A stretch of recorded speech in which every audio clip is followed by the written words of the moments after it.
গিটারে আর উঠবে না সুরের ঝংকার, হাসি আর গানে বন্ধু বান্ধবের সাথে আড্ডা জমবে না তার। উকিও ছাই মারমা হারিয়ে গেছে বর্ষার দিনেই।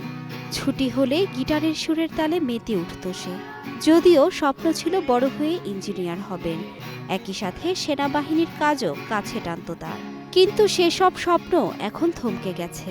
পৃথিবীর মায়া ত্যাগ করে সকলকে কাঁদিয়ে চিরনিদ্রায় চলে যেতে হয়েছে উকিও ছাই মারমাকে। গত সোমবার ঢাকার মাইলস্টোন স্কুল অ্যান্ড কলেজে বিমান বিধ্বস্তের ঘটনায় দগ্ধ হয়েছিল ইংরেজি বিভাগের ৭ম শ্রেণীর ছাত্র উকিও ছাই মারমা। রাত ২:৩০টার দিকে জাতীয় বার্ন অ্যান্ড প্লাস্টিক সার্জারি ইনস্টিটিউটের নিবিড় পরিচর্যা কেন্দ্রে তার মৃত্যু হয়। ওর মতন ভদ্র ছেলে আর কেউ ছিল না ক্লাসের মধ্যে, সারাক্ষণ শান্ত থাকতো। আজকে হঠাৎ করে এসে দেখি এই অবস্থা হয়। এখন আমার বিশ্বাসই হচ্ছে না ওর এরকম অবস্থা। আমি তো মনে করছি যে আমার ভাইপোটা এরকম থাকবে হয়তো। দুর্ঘটনার সময় দ্বিতীয় তলার নিজ শ্রেণীকক্ষে সহপাঠীদের সঙ্গে ছিলেন উকিও ছাই মারমা। শরীরের প্রায় শতভাগ পুড়ে যাওয়ায় তাকে নিবিড় পরিচর্যা ইউনিটে রেখে চিকিৎসা দেওয়া হয়, তবে ব্যর্থ হয় সব চেষ্টা। উকিও ছাই মারমার বাবা রাঙামাটির রাজস্থলী উপজাতীয় আবাসিক উচ্চ বিদ্যালয়ের শিক্ষক উসাই মং মারমা এবং মা ড্রেজিপ্রু মারমা বান্দরবানের রুমা উপজেলার ক্যাঁকতাইপাড়া সরকারি প্রাথমিক বিদ্যালয়ে শিক্ষকতা করেন। নিহত উকিও ছাই মারমা তাদের একমাত্র সন্তান।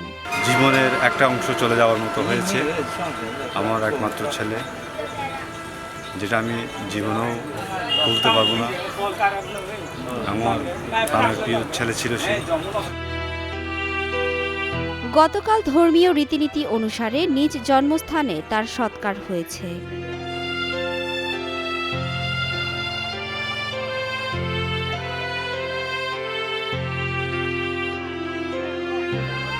ক্যাডেট কোচিং করার উদ্দেশ্যে সে ঢাকা চলে যায় এবং একজন ক্যাডেট হওয়ার স্বপ্ন ছিল তার। তীব্র আশা এবং আকাঙ্ক্ষা নিয়ে চলে গিয়েছিল, বাট নিয়তির এই করুণ পরিণতিতে আমরা তার সেই স্বপ্নকে পূরণ হতে দেখলাম না।